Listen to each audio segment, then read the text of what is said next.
Victoria Ashford stands in the ruins, her red dress perfect despite the chaos.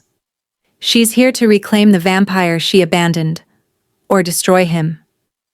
Alexander faces his maker with two beggar sisters and a vampire hunter at his side. Tonight, the fledgling she tried to break will prove her biggest mistake. Before we dive in, comment where in the world you are watching from and don't forget to click subscribe. The rain came down in sheets that turned cobblestones into rivers. Alexander pressed himself against the cathedral wall, his pale hands trembling not from cold, but from hunger that burned like acid in his veins. 3 days since he'd fed. 3 days since he'd turned, abandoned by the vampire who'd made him, left to figure out immortality alone in streets that smelled of rot and desperation. He was 23 years old, had been human until Tuesday, and had no idea how to be a monster. The alley behind him led to the slums, places even humans avoided after dark. But Alexander had nowhere else to go. His family's estate was 40 miles north, might as well be on the moon. He'd tried going home that first night, still thinking like a human, still believing his mother would understand. The gardener had found him at dawn, passed out in the rose garden, and screamed for the priest. Alexander ran. He'd been running ever since. His reflection had vanished. Food tasted like ash. And the hunger. God. The hunger made his gums ache where fangs now lived, made every heartbeat he heard sound like thunder, made him want to hurt people he'd once called friends. A sound pulled his attention, singing, off-key and cheerful despite the storm. 2 young women emerged from a doorway across the street, laughing as they shared a threadbare cloak over their heads. They wore simple dresses, patched and repatched, the kind servants might discard. Their feet were bare despite the cold. But they were smiling, genuinely smiling, as if poverty was just another kind of weather to endure. The taller one, maybe 19, had copper hair that caught what little light the street lamps provided. Her sister, younger by a year or 2, was blonde, her face round and open. They moved with the easy familiarity of siblings who'd survived together, who'd learned to find joy in small things. Alexander's hunger surged. He could hear their heartbeats from across the street, could smell the blood beneath their skin, warm and alive, and so tempting his vision narrowed to red. No. He pressed harder against the wall, fingers digging into stone. Not them. Not anyone. He'd rather starve. You look half dead, love. The copper-haired woman stood 5 feet away. He hadn't heard her approach, too lost in fighting his own nature. She studied him with sharp green eyes that missed nothing. When did you last eat? I'm fine. Alexander's voice came out wrong, too rough, revealing the fangs he couldn't fully retract. He turned his face away. Please, just go. Her sister joined them, the blonde one, carrying their shared cloak. She draped it over Alexander's shoulders without asking permission. The gesture was so casual, so kind, it made his chest ache. You're shaking. Come on, we've got soup. It's not much, but it's hot. I can't. You can. The copper-haired woman grabbed his arm. Her grip was surprisingly strong for someone so thin. We're Iris and Diana. You're coming home with us before you collapse in this alley and drown. Alexander let them pull him along because he was too tired to resist, too starved to think clearly. They led him through narrow streets to a building that should have been condemned. 4 flights up, past doors that hung crooked on broken hinges, past walls that wept with damp. Their room was barely large enough for 2 people, let alone 3. 1 window, patched with cloth. 2 thin mattresses on the floor, a tiny fireplace where something bubbled in a dented pot. But it was clean, carefully kept. The kind of poverty that fought back with dignity. Sit. Iris pushed him toward one of the mattresses. Diana ladled soup into a chipped bowl. It smelled like vegetables and hope. Alexander stared at it, his stomach churning. I can't eat this. Why not? Diana sat beside him, her blonde hair dripping rainwater onto the floor. Are you sick? Something like that. Then you need it more. She pressed the bowl into his hands. Eat. Please. The soup was thin, mostly broth with a few vegetables floating like survivors of a shipwreck. It probably represented their entire food budget for the day, and they were giving it to a stranger. Alexander's hands shook so badly he nearly dropped the bowl. When did you two last eat? This morning. Iris sat across from him, wringing water from her hair. We're fine. You're lying. I can hear. He stopped. What could he say? I can hear your heartbeats weakening. I can smell the hunger on you. I know you haven't eaten in days because I'm a monster who can sense these things. You can hear what? Diana asked gently. That you're trying to take care of me when you need help yourselves. Alexander set the bowl down untouched. I can't. I won't take your food. Then we'll all starve together. Iris smiled, but her eyes were serious. Diana and I, we made a pact when Mum and Dad died. Nobody faces the dark alone. Not even strangers who won't eat our soup. Why? The word burst out of Alexander. Why help me? You don't know me. I could be dangerous. Are you dangerous? Diana tilted her head, studying him with unsettling perception. Because you don't look dangerous. You look scared. He was scared. Terrified. Not of them, but of what he might do to them if the hunger got worse. Yes, he whispered. I'm very dangerous. Diana glanced at her sister. Iris shrugged. Everyone's dangerous when they're desperate. Doesn't mean they're bad. Alexander wanted to laugh or cry or both. These two young women, barely surviving themselves, had taken in a vampire without knowing it. Fed him soup he couldn't eat. Given him their only cloak. Treated him like a person when he'd been convinced he'd stopped being one. I haven't eaten in 3 days, he said quietly. And I won't eat your soup because I can't. I physically can't anymore. He met Iris's eyes. I'm not human. The silence stretched. Rain hammered against the patched window. Somewhere in the building, a baby cried. Diana spoke first. We know. Alexander's breath caught. What? Your reflection. Iris gestured to the small mirror hanging crooked on the wall. We saw you in the street. Saw you not seeing yourself in the shop windows. And your eyes, they do this thing where they glow a bit when you look at us. Plus, she added practically, you've got blood on your collar. Old blood, but still. He looked down. She was right.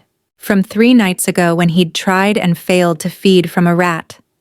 The humiliation of it. A vampire who couldn't even hunt vermin. You're not screaming, Alexander said stupidly. Why aren't you screaming? Because you're clearly terrible at being a vampire. Diana smiled gently. And you looked so sad standing in that alley. Sad things aren't scary. They're just sad. He should leave. Should run before the hunger made him hurt them. But Alexander found himself asking, You're not afraid? Should we be? Iris pulled her wet dress away from her skin, trying to dry it by the meager fire. You're starving. We're starving. Seems like we're all in the same boat, just different oceans. Tell us your name at least. Alexander. His voice cracked. Alexander Whitmore? Well, Alexander Whitmore. Diana ladled soup for herself and Iris. Since you won't eat this, what do you eat? Because you look about 3 days from death, and that's our professional opinion as people who've nearly starved several times. Blood. The word hung in the air like smoke. I need blood. But I don't. I can't. He pressed his palms against his eyes. The vampire who turned me left before explaining anything. I don't know how this works. Every time I try to feed, I can't do it.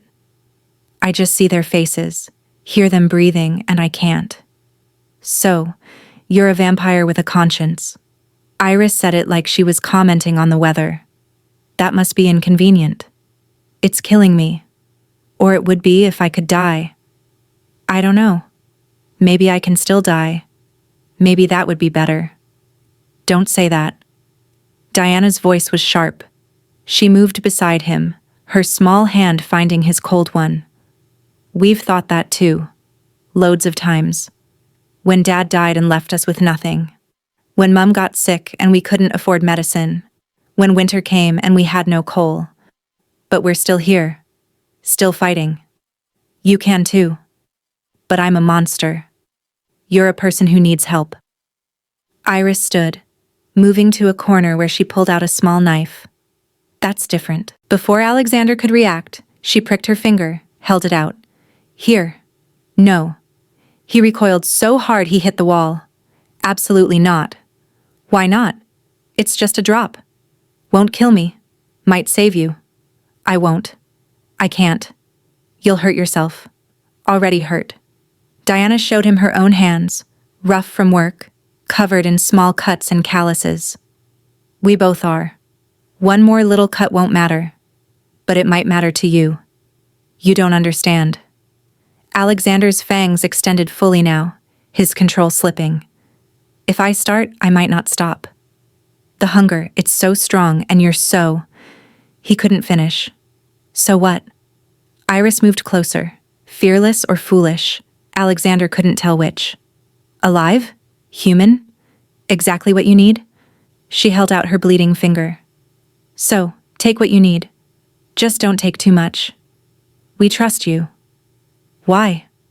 The question came out anguished. I don't even trust myself. Because... Diana squeezed his hand. You've been sitting here for 30 minutes, starving, and you haven't hurt us. Because you tried to leave to protect us. Because you look at that soup like you wish you could eat it, like you miss being human. That's not monster behavior, Alexander. That's good person behavior. The hunger was winning. Alexander could feel his control fraying like old rope under too much weight. His vision tunneled. His hands shook. Every instinct screamed feed, survive, live, take it.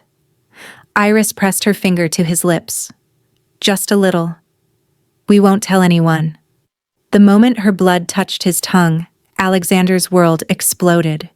It was like being human again, like tasting sunlight, like every good thing he'd lost when he died and came back wrong.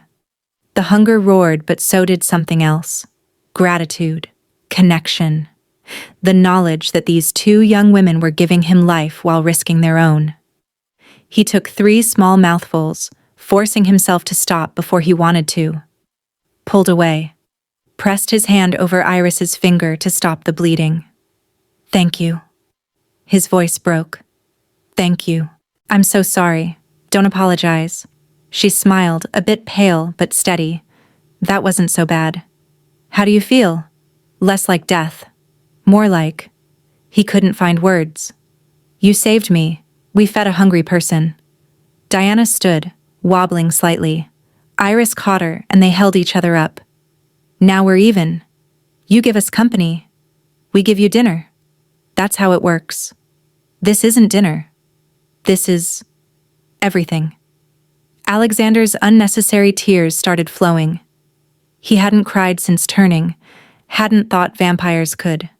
But here he was, weeping in a slum room while 2 beggar sisters who had nothing gave him everything. Stay. Iris said it simply. Tonight at least. The room's small, but so are we. We'll manage. I can't ask that. You're not asking. Diana was already arranging the mattresses, pushing them together to make more room. We're telling. Besides, it's still raining. You'll catch your death out there. I'm already dead. Then you'll catch your after death. Is that a thing? Can vampires get colds? I don't know. Then let's not find out. She patted the mattress. Lie down. We'll keep watch. You need rest. So do you. We'll take turns. Iris was already settling on the other mattress, pulling the thin blanket over herself and her sister. One of us is always awake anyway. Floors in this building creak in interesting ways. Good to know who's coming. That's how you survive. Alexander didn't deserve this. Didn't deserve their trust, their blood, their strange practical kindness. But he was too exhausted to argue. He lay down on the edge of the shared mattresses, careful not to touch them, still terrified of the hunger that lurked beneath his gratitude. Diana curled between him and Iris, her breathing already evening toward sleep. Iris stayed awake, watching the door, watching him, one hand resting protectively on her sister's shoulder. "Alexander?" Iris whispered. "Yes? Thank you for not killing us. Thank you for not letting me." They fell silent. Rain drummed its endless rhythm. In this room barely large enough for hope, three people who shouldn't have trusted each other breathed in careful synchronicity. A vampire who didn't want to be a monster. Two sisters who'd learned that monsters weren't always the scary part. And outside, the city slept, unaware that in its poorest corner, something impossible had taken root. Three lives tangling together like the threads of Diana's patches on their shared cloak. Fragile but holding. For now. Tomorrow would bring its own problems. But tonight, nobody faced the dark alone. Alexander woke to sunlight. Actual sunlight streaming through the patched window, falling across his face in golden bars. He should be burning. Every story said vampires burned in daylight. But the sun just felt warm, almost normal, painting the shabby room in shades of amber and hope.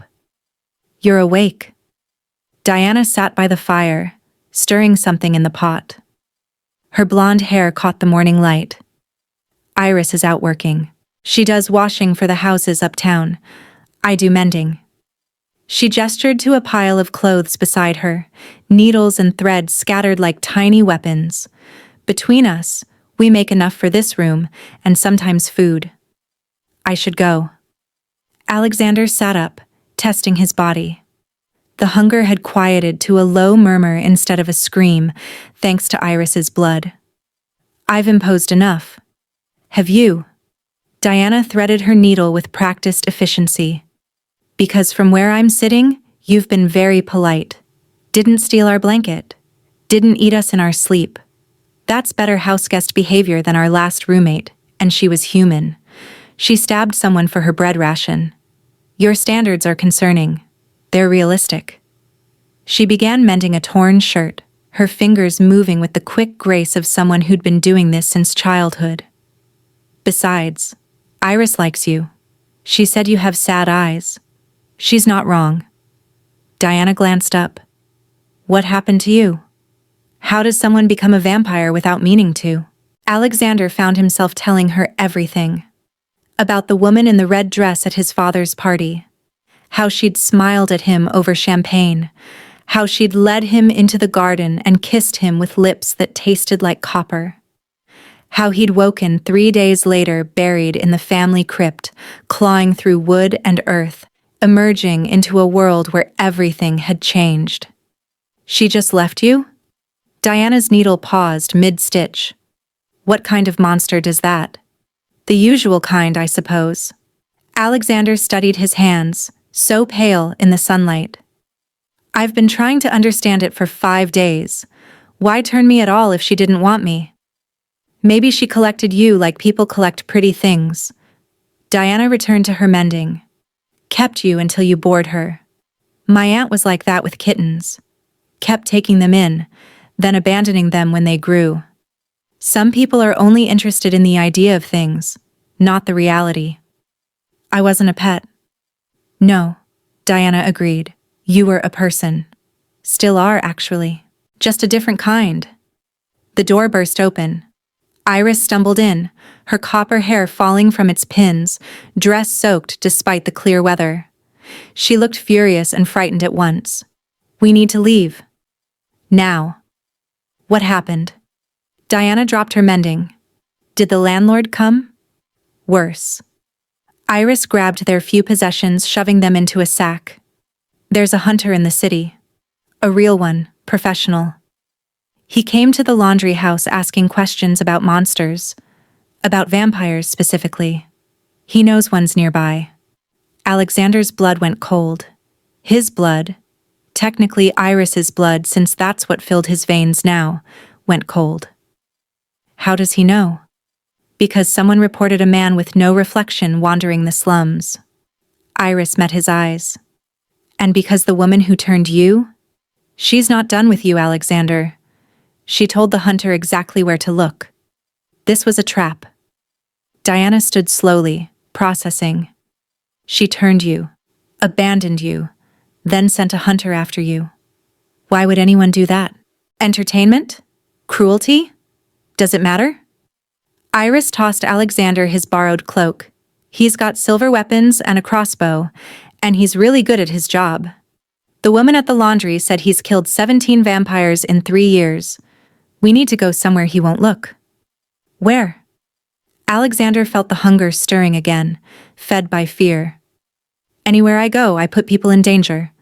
So, we go where there's already danger. Iris slung the sack over her shoulder. The Warrens. Nobody goes there voluntarily, not even hunters.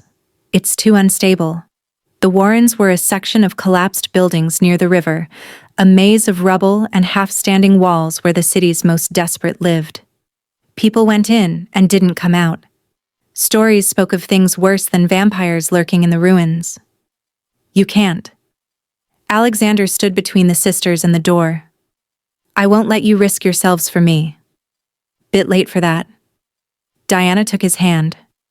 We already fed you. We're accomplices now. Might as well commit to the crime. Besides, Iris pulled the door open, checking the hallway. If you die, who's going to help us survive winter? We need a vampire around. Good for scaring off thieves. They ran. Down 4 flights of stairs, out into streets that smelled of morning bread and night soil, past markets waking up, through alleys Alexander had memorized in 5 days of desperate wandering. He could hear pursuit in the distance, heavy boots on cobblestones, a heartbeat strong and steady, utterly unafraid. The hunter. His name is Thomas Blackwood. Iris gasped as they ran. The laundrywoman told me he's famous in certain circles. Doesn't kill humans, only actual monsters. How do we know I'm not an actual monster? Alexander pulled Diana along as she stumbled. Maybe he's right to hunt me. Oh, shut up. Diana wheezed for breath but kept running. You're the saddest vampire in history. Real monsters don't cry in slum rooms. They reached the Warrens as noon bells chimed. The ruins sprawled like a giant scattered toys, walls jutting at impossible angles, floors that used to be ceilings. Vines had reclaimed some sections. Others still smoldered from fires that never quite died. In the shadows, eyes watched, human and otherwise. Welcome to paradise. Iris led them into a gap between 2 leaning buildings. Watch your step. The floor's mostly missing. They descended into darkness. Alexander's night vision activated, painting everything in shades of gray. He could see the ruins stretch deep underground, older than the city above, built on something ancient. Cellars connected to sewers, connected to catacombs no one remembered building. Diana, I can't see. Diana clutched Iris's hand, blind in the darkness. Neither can I. This was a bad idea. Here. Alexander took Diana's other hand. His voice was gentle. I can see. I'll guide you both. They moved through the underground world, Alexander calling out warnings. Step up here. Duck. Low ceiling. Don't touch that wall. It's not stable. Slowly, they made their way deeper, following paths that looked unused for decades. Finally, they found a chamber that might have been a cellar once. 4 walls still standing, a ceiling that didn't leak, and a door that could be barred. It wasn't much, but compared to the chaos outside, it was a palace. Iris collapsed against the wall, breathing hard. Well, we've done it. We're officially vagrants living in haunted ruins. Could be worse.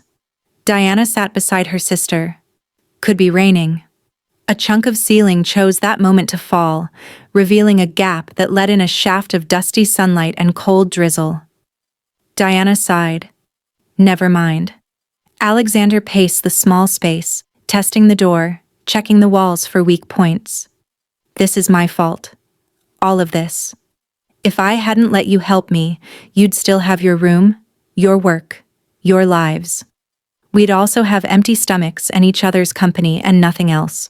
Iris pulled off her wet shoes, examining a new hole in the sole. At least now we've got variety. Vampire roommate. Exciting career change to vagrant. Possible death by professional hunter. Really spices up the routine. How can you joke? Because if we don't laugh, we cry. Diana moved to the door, helping Alexander brace it with a broken beam. And crying doesn't fix anything, but laughing makes the unfixable easier to bear. Iris stood, exploring their new home. There's a smaller room connected here. Stone walls, no windows. Probably an old wine cellar or something. Perfect for hiding a vampire during the day. That's when you're weakest, right? During daylight? I don't know, Alexander admitted. I thought I'd burn in sunlight, but I didn't. I thought I'd have no reflection, but apparently some mirrors still show me? I'm a terrible vampire. I don't know any of the rules. Then we'll figure them out together. Diana's practicality cut through Alexander's spiral. First rule. Vampires don't explode in sunlight, at least not you. Good to know. Second rule. You need blood every few days or you get weak. Also good to know. Third rule. Iris checked the smaller room, deeming it safe. We don't let hunters murder our friends, no matter how professional they are. I'm not your friend. Alexander's voice cracked. I'm a burden you can't afford. Too late. We already decided. Diana pulled out her sewing kit, the one thing she'd saved from their room. You're stuck with us now. That's how it works. You can't just decide that. We absolutely can. Iris returned, dusting off her hands. We're very good at making decisions. Survived this long, haven't we? That's different. How? You're people. You matter. So are you. Diana said it so matter-of-factly that Alexander couldn't argue. People don't stop being people just because they change. You changed. Didn't change what you are. Just how you exist. You're still Alexander. Still the sad young man who wouldn't eat our soup because it was all we had. Still the person who tried to leave to protect us. That's what matters. Not the fangs. A sound echoed through the ruins, distant but clear. Someone calling out, searching. The hunter had entered the warrens. He's insane, Iris whispered. Nobody comes in here voluntarily. Nobody except us. Alexander moved to the barred door. Stay in the cellar, both of you. If he finds me, I'll lead him away. And if he kills you, then you'll be safe. That's not how this works.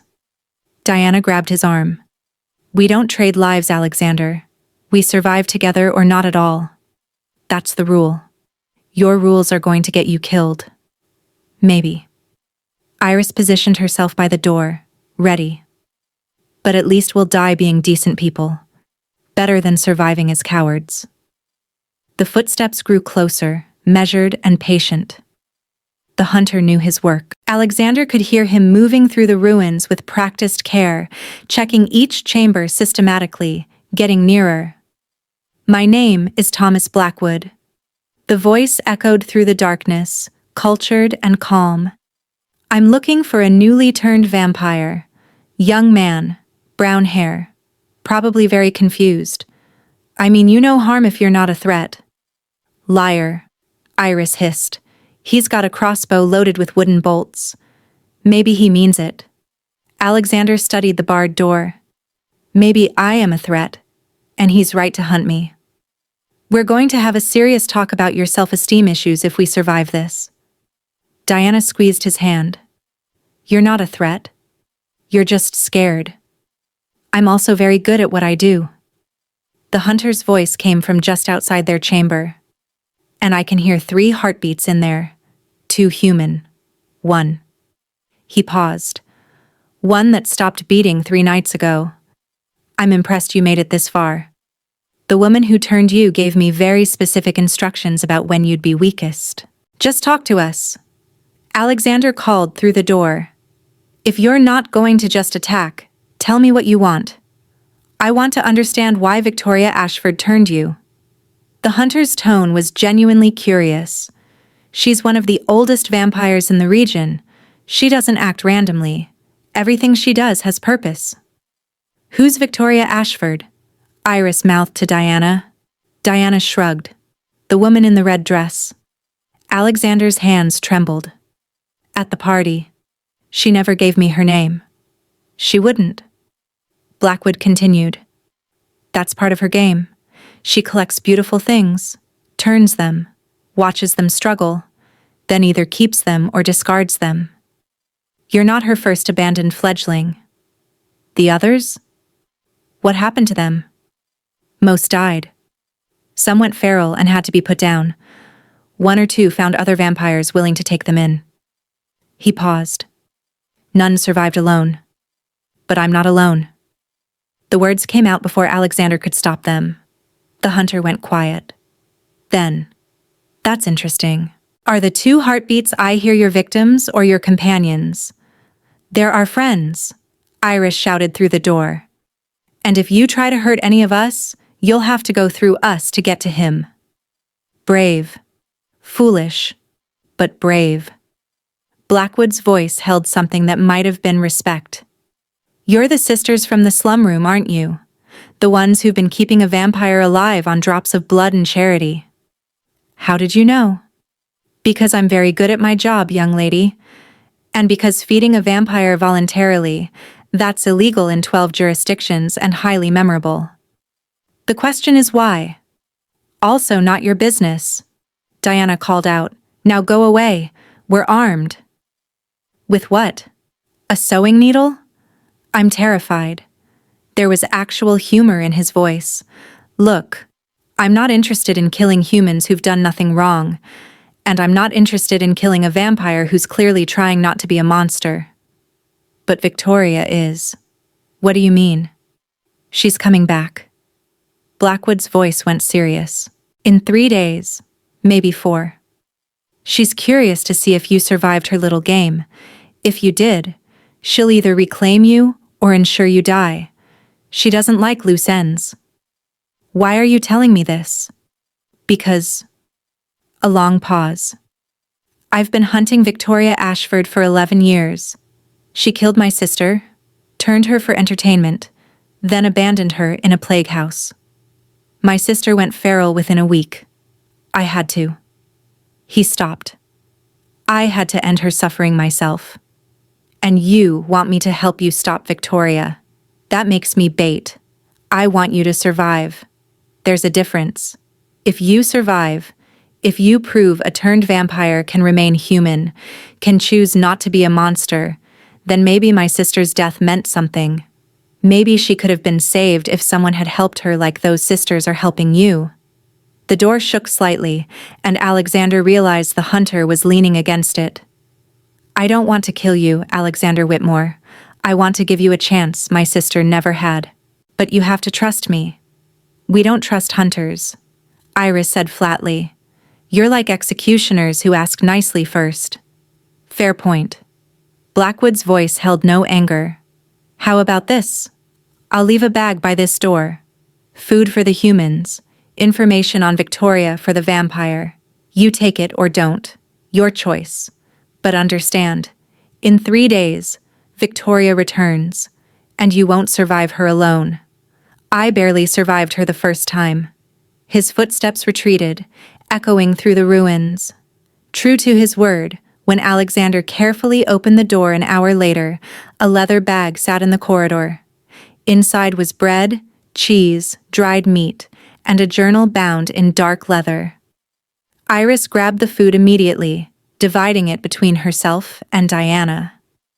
They ate with the efficient speed of people who'd learned not to waste opportunities. Alexander opened the journal.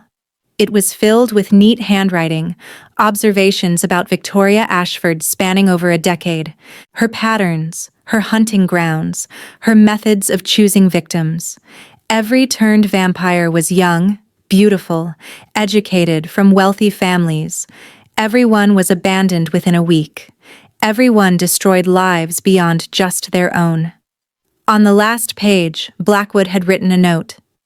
Alexander, you're different because you have what the others didn't, people who see you as human despite the monster you're becoming. Don't waste that gift. Learn control. Learn to be what they believe you already are. And when Victoria comes, be ready. She'll expect you to be weak, broken, easy to manipulate. Prove her wrong. The address where I'm staying is below. If you need help, find me. We're not enemies. We're people trying to stop someone worse. Thomas Blackwood. He's either genuine or a really good liar. Diana read over Alexander's shoulder. What do you think? I think. Alexander closed the journal. I think I'm tired of running. Tired of being scared. Tired of letting that woman control my life, even though she's not here.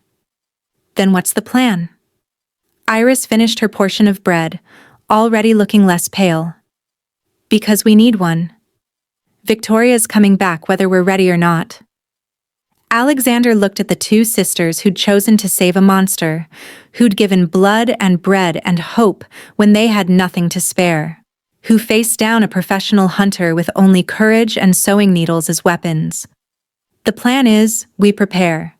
I learned to be something Victoria didn't expect. A vampire who chose humanity over hunger. His fangs extended slightly, but his voice stayed steady. And when she comes back, we show her that turning me was the biggest mistake she ever made. That night, in a cellar beneath ruins beneath a city that had forgotten its own bones, 3 people made a pact. Not in blood this time, but in trust. A vampire who wanted to be human. 2 humans who believed he could be. And somewhere in the darkness, a hunter waited. Because the real monster was coming. And they had 3 days to be ready. 3 days to become what Victoria Ashford never expected. Survivors. The next morning, Alexander discovered he could move things without touching them. It happened by accident. Diana was mending by the weak morning light filtering through cracks in the ruins. Her needle slipped, bounced, rolled toward a gap in the floor that led to darkness below. She reached for it, too slow. The needle stopped mid-air, hovering like a silver dragonfly. Alexander stared at his outstretched hand, at the needle suspended by invisible threads of will. Slowly, carefully, he guided it back to Diana's palm. She stared at him. Did you just? I didn't know I could do that. His hand trembled. I just didn't want you to lose it. Iris had been sorting through Thomas Blackwood's supplies. She looked up, eyes sharp. What else can you do? I don't know. Test it. Diana set down her mending. The hunter's journal mentioned vampire abilities. Maybe you've got more than just fangs and hunger. They spent the next hour experimenting. Alexander could move small objects if he concentrated, could hear heartbeats from rooms away, could see in absolute darkness, could sense emotions, not read minds exactly, but feel the general shape of what people felt. Fear tasted like metal. Happiness smelled like sunlight. Sadness felt heavy, like wet cloth. When he focused on Iris, he felt determination and worry in equal measure. Diana radiated practical optimism that surprised him, given their circumstances. Both sisters felt hunger, a persistent ache he recognized. You haven't eaten enough. He said it without thinking. From the bread Blackwood left? We've eaten more today than we have all week. Iris brushed off his concern. We're fine. You're not. Alexander picked up the remaining bread, divided it, held it out. Eat.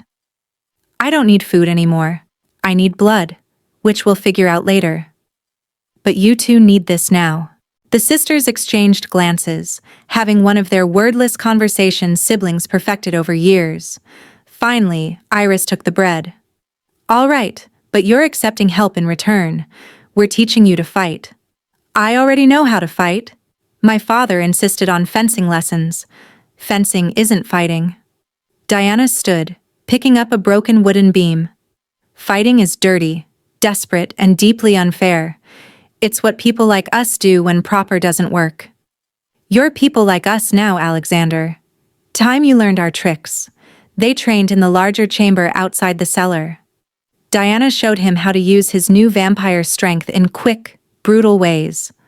Forget elegance. She demonstrated a move that would crush a windpipe. Forget honor. Iris taught him to throw dirt in someone's eyes. "You're faster than humans now. Use it." They worked until Diana and Iris collapsed, exhausted. Alexander wasn't even breathing hard, his undead body not needing rest the way it used to. But watching the sisters gasp for air reminded him of something important. "You need blood." Diana said it flatly, sitting against the wall.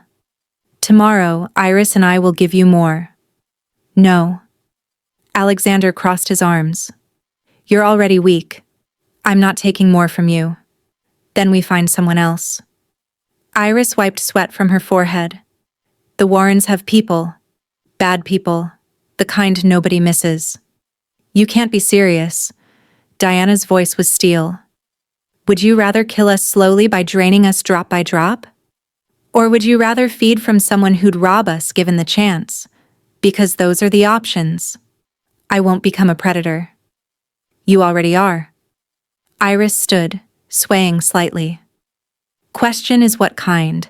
The kind that starves while his friends weaken themselves keeping him alive, or the kind that protects the people who protected him?"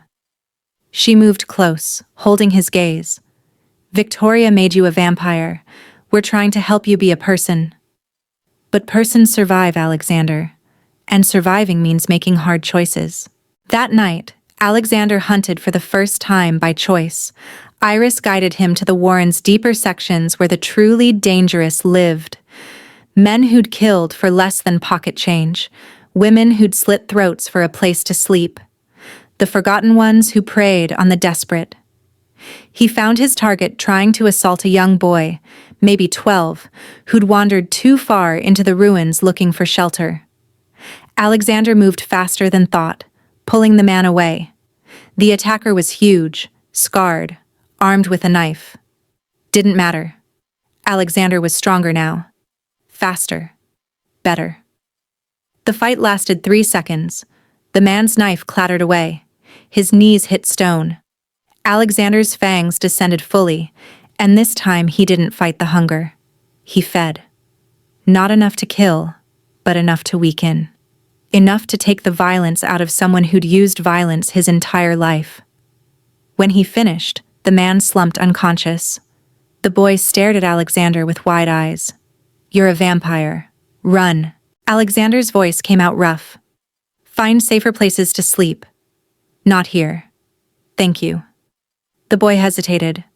"My name's Peter. If you need help someday, ask for me. People know me. I owe you. You don't owe me anything. Just stay alive." Alexander watched him disappear into the ruins. Then he returned to the cellar, where Iris and Diana waited. He felt stronger, more alive than he had in days, but also hollow, as if feeding had filled his body while emptying something else. "How do you feel?" Diana asked quietly. "Like I just did something I can't take back." "Good." Iris nodded. "Means you're still human where it counts. Monsters don't question their choices." Alexander sat beside them. "That man, I could have killed him easily. Part of me wanted to.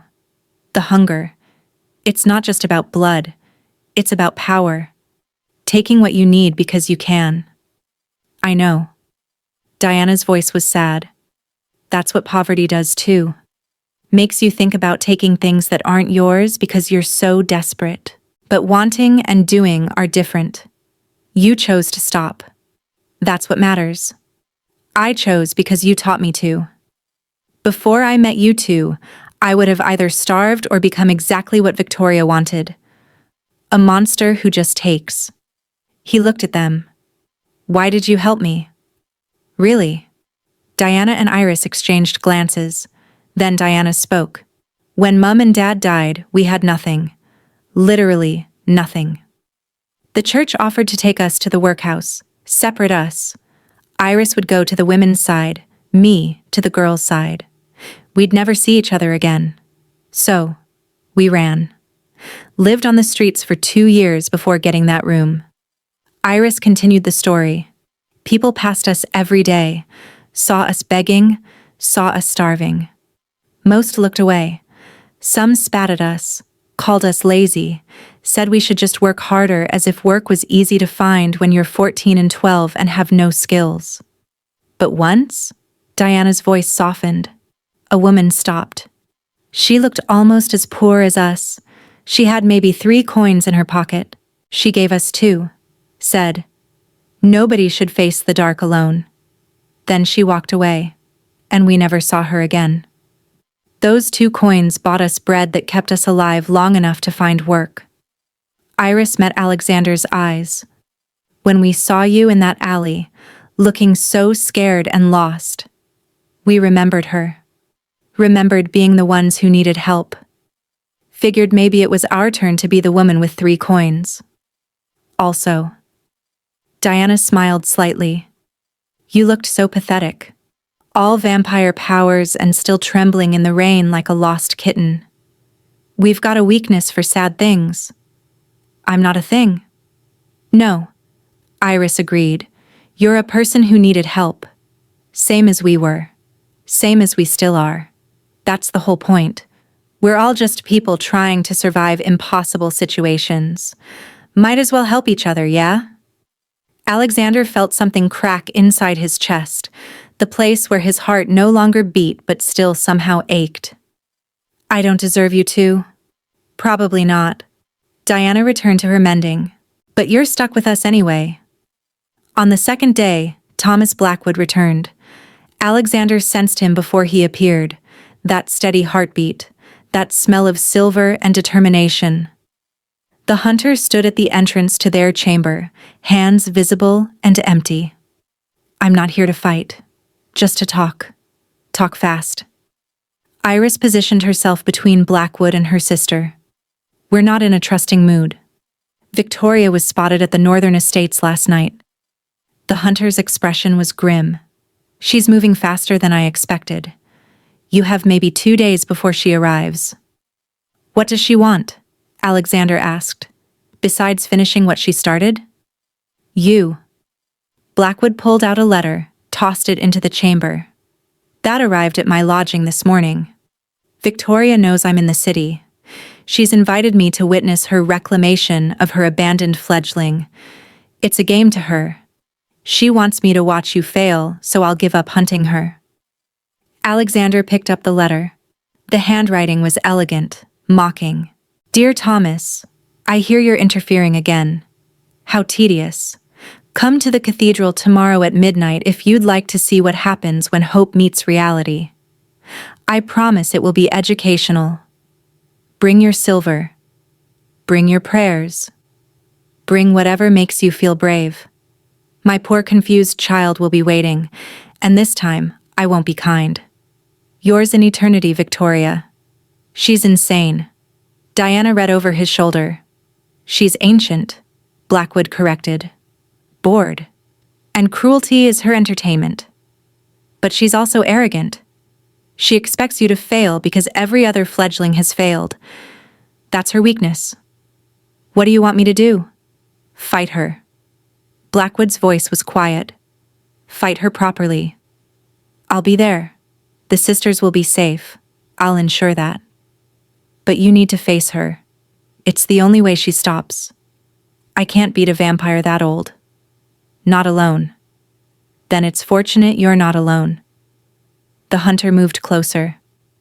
I've been tracking Victoria for 11 years. I know her patterns, her weaknesses. She's fast but arrogant. Strong but predictable. And she has one major flaw. What? She doesn't believe turned vampires can ever be more than pets. She thinks you're broken, helpless, easy to manipulate. Prove her wrong. Show her a fledgling with purpose, with control, with people worth protecting. I've got silver bolts that can slow her down. You've got reasons to live. Together, we might actually win. Why help me? Alexander couldn't shake the suspicion. What's in it for you? Blackwood's expression turned distant. My sister's name was Margaret. She was 16 when Victoria turned her. Smart, kind, wanted to be a teacher. She would have been brilliant. Instead, she spent 2 weeks slowly losing her humanity because nobody helped her. Nobody knew how. The hunter's jaw tightened.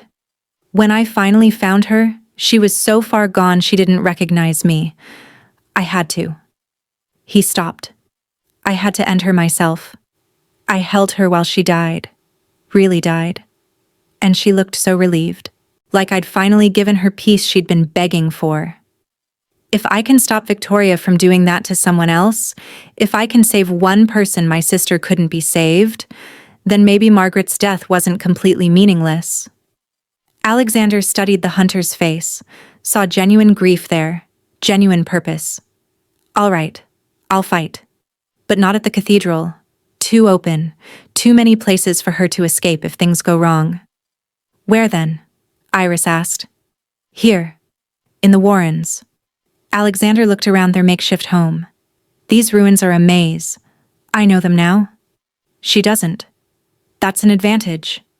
Plus, Diana added thoughtfully, these walls are unstable. If we're clever, we can use that. Bring parts down on her. Bury her. I like how you think. Blackwood smiled for the first time, quick and sharp. All right. Tomorrow night we set a trap.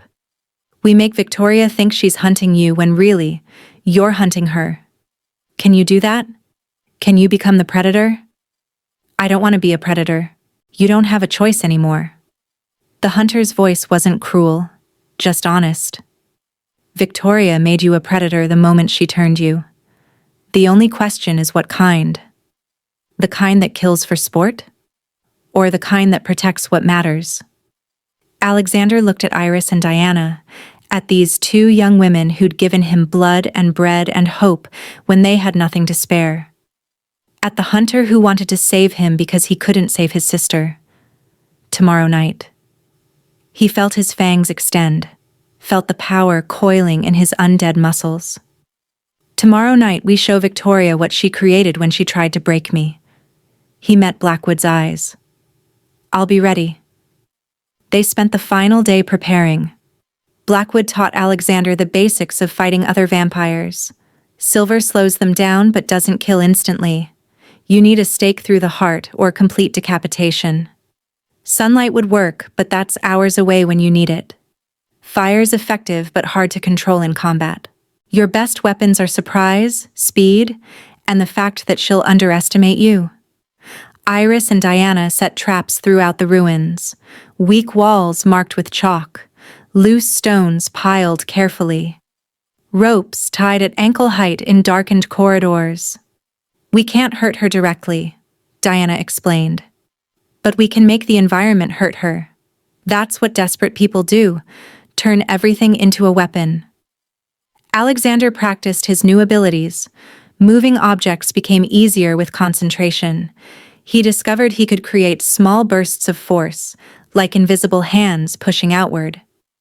Could dampen sounds around himself, moving in perfect silence. Could project his voice to make it seem like he was in multiple places at once. The vampire who turned him might have abandoned him without teaching, but his body remembered things his mind didn't. Instincts coded into undead flesh by centuries of evolution. He was learning to trust those instincts instead of fighting them. By nightfall, the Warrens had become a death trap, and at its center waited 3 people and a hunter, united by the strangest circumstance. Victoria Ashford arrived at midnight, exactly as her letter promised. She appeared at the entrance to the ruins wearing the same red dress from the party, not a thread out of place. Her beauty was inhuman, perfect, cold. She smiled when she saw Alexander waiting in the larger chamber. "Oh, you survived." Her voice was like honey over glass. How unexpected. "I don't usually need to come back for cleanup." "Hello, Victoria." Alexander stayed still, letting her approach. "Come to finish what you started?" "Started? I started nothing." She circled him slowly. "I gave you a gift. Immortality. Power. Freedom from aging and death. If you wasted it, that's hardly my fault. You left me to die. I left you to prove yourself worthy." Her smile sharpened. "My test is simple. Survive your turning or don't. The strong endure, the weak perish. It's natural selection with fangs. He didn't die, though." Thomas Blackwood stepped from the shadows, crossbow loaded with a silver bolt. He found help instead. Victoria's expression flickered with annoyance. "The hunter. I should have known you'd interfere. Can't you accept that your sister was simply too weak? Too human? My sister was murdered by a bored monster playing games." Blackwood's voice stayed level. "And I'm here to ensure you don't murder anyone else." How tedious. Victoria turned back to Alexander. "Did you hear that? He called me a monster. As if hunting us makes him noble, as if we're not simply a different form of life." "You're not life?" Iris emerged from another entrance, Diana beside her. "You're death pretending to be romantic. There was nothing noble about turning Alexander and abandoning him. That was just cruel." "The sisters." Victoria laughed, delighted. "Oh, this is perfect. You kept pets, Alexander. How domestic. Did you drink from them? Did you break them slowly?" "They're not pets." Alexander's voice hardened. "They're people. They're friends. And if you touch them, I'll kill you." Bold words from a fledgling. Victoria's eyes began to glow faintly red. "But I'm curious. Let's test your conviction." She moved like lightning, heading straight for Diana. Alexander was faster. He intercepted her mid-step, catching her arm, throwing her back with strength he didn't know he possessed. She crashed into a wall, surprised. The wall Iris and Diana had marked with chalk. The weak wall. It collapsed on Victoria in a shower of stone and dust. Now. Blackwood fired his crossbow. The silver bolt caught Victoria in the shoulder as she rose from the rubble. She screamed, not in pain but in rage. "You dare?" She ripped the bolt free, tossed it aside. Her wound smoked but didn't bleed. "I am 200 years old, child. You think falling rocks and silver hurt me?" "No." Alexander walked forward. "But they slow you down. And I'm not the fledgling you expected." Victoria studied him properly for the first time, saw the control in his movements, the purpose in his eyes, saw the three people backing him, unified. "What did you do?" "I learned." Alexander's fangs extended fully. "I learned I don't want to be like you. And I learned that being a monster or a person isn't about what you are. It's about what you choose. I choose to protect people instead of using them. I choose to be worth saving instead of proving I deserve to be hunted. And I choose." He dropped into the fighting stance Diana had taught him, combined with Blackwood's tactics. "To survive you." Victoria attacked then. Really attacked. No more games. She was faster than anything Alexander had fought, stronger than he'd imagined possible. They crashed through the ruins, trading blows that shattered stone. She had centuries of experience, power that made Alexander's borrowed strength look like a child's. But he had something she didn't. He had reasons to win. Every time Victoria landed a hit, Alexander thought about Iris's defiance.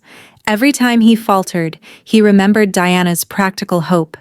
Every time the hunger tried to override his control, he felt Thomas Blackwood's grief for a sister who'd had no one. And he kept fighting. Not because he was strong enough to win, but because surrender meant Victoria would kill the people he cared about, and Alexander had already lost too much. He wouldn't lose this. The battle raged through the ruins.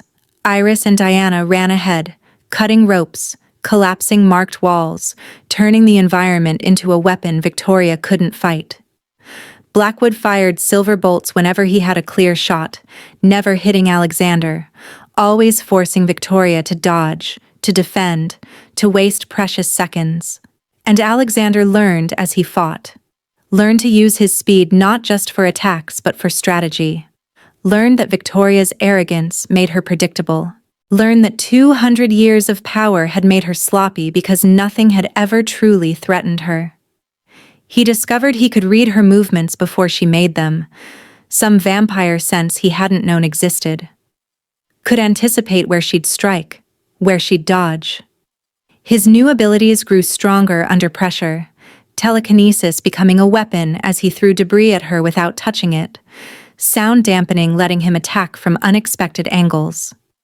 They drove her deeper into the ruins, into narrow spaces where her strength mattered less, into chambers where the ceiling was unstable, into the heart of the warrens where the oldest bones of the city waited, silent and hungry. Finally, in a chamber that had once been a crypt, Alexander made his stand. Victoria cornered him, or thought she did. Her dress was torn, her perfect beauty marred by stone dust and silver burns, but her eyes blazed with hatred. "You can't win," she hissed. "You're a week old, I'm ancient, this is over." "You're right." Alexander lowered his hands. "This is over.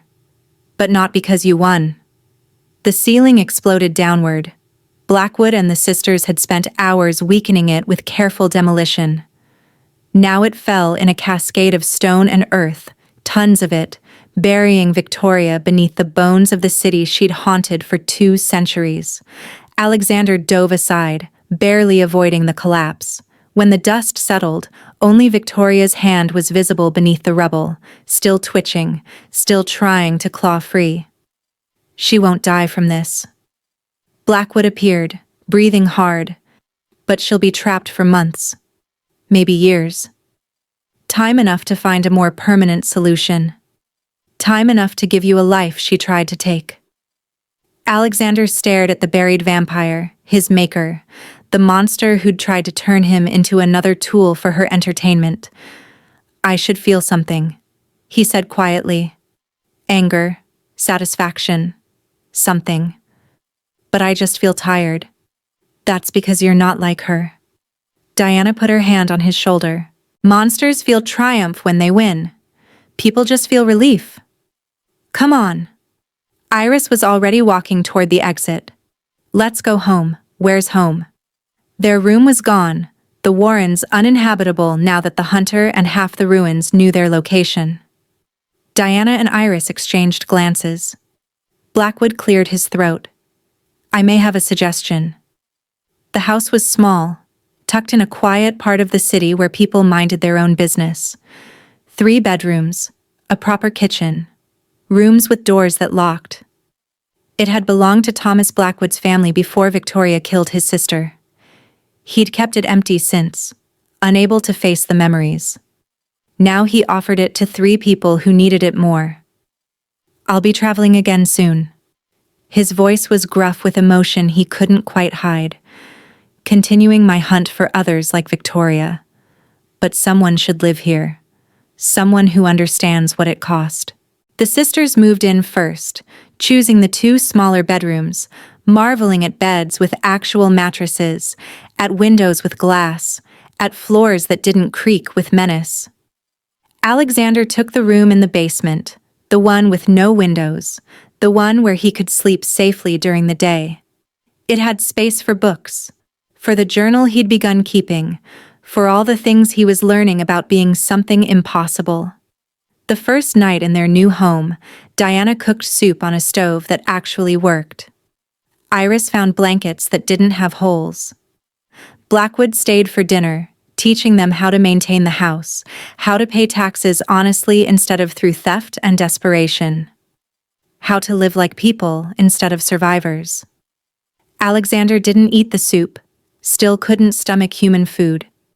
But he sat with them, felt their happiness like sunshine, and learned that sometimes winning wasn't about killing monsters. Sometimes it was about choosing to be human when being a monster would have been easier. Thomas left the next morning with promises to return, to check on them, to ensure Victoria stayed buried. The sisters waved goodbye from the doorway, then turned to their strange new life. It wasn't perfect. Alexander still needed blood, though he'd learned to feed from criminals who'd harm others anyway. The sisters still struggled with work, though their new address made finding jobs easier. Sometimes neighbors stared at the pale young man who only emerged at night. Sometimes creditors came looking for payments on debts from their old life. But they faced it together. 3 people who'd found each other in an alley during a rainstorm, who'd chosen trust over fear, hope over despair, humanity over hunger. And on nights when Alexander wondered if he'd ever truly be human again, Iris would remind him, "You're as human as us. Maybe more, because you have to choose it every day." While Diana would add practically, "Besides, you're useful for reaching high shelves. Can't waste talent like that." They built a life.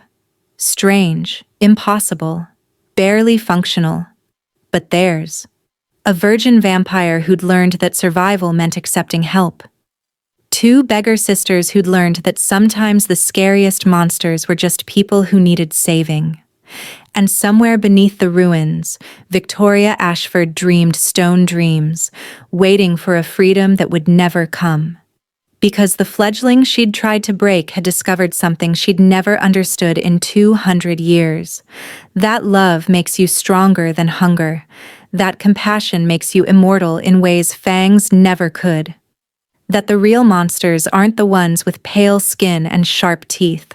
They're the ones who forget that everyone, even the different, even the impossible, deserves kindness.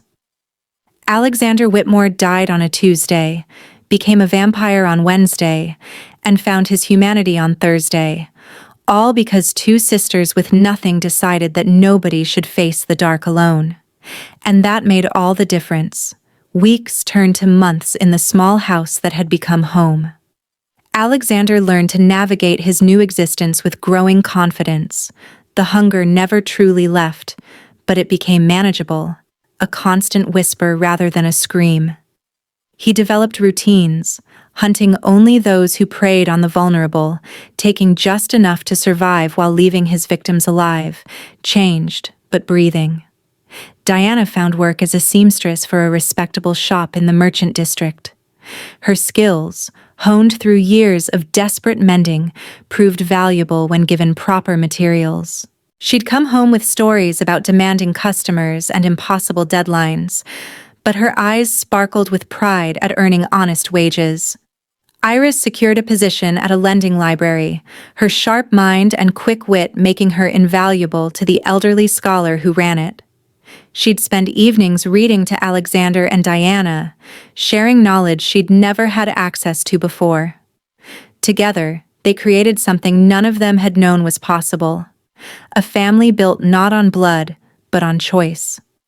Alexander taught them to read the subtle signs of danger he could now sense. Diana taught them both to cook meals Alexander couldn't eat, but enjoyed watching them savor. Iris taught them to laugh at impossibilities, at the sheer absurdity of their situation. A vampire and 2 former beggars, playing house in a hunter's abandoned home. Thomas Blackwood returned periodically, bringing news of other vampires he'd encountered.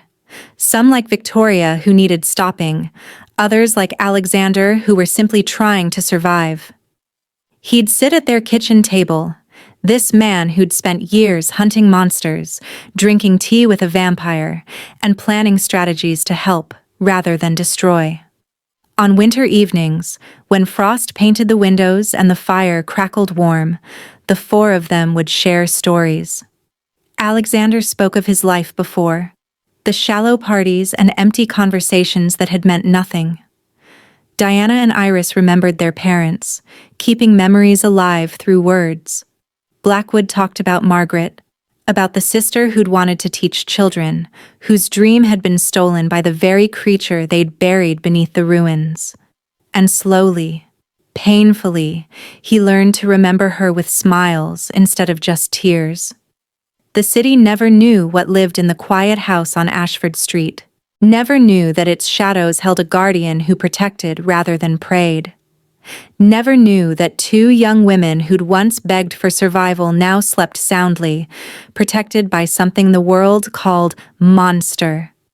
Because Alexander Whitmore had learned the most important lesson, that what you are matters less than what you choose to be, that darkness can be a shield instead of a weapon, that sometimes the greatest strength is accepting help when you need it most, and that nobody, absolutely nobody, should ever face the dark alone.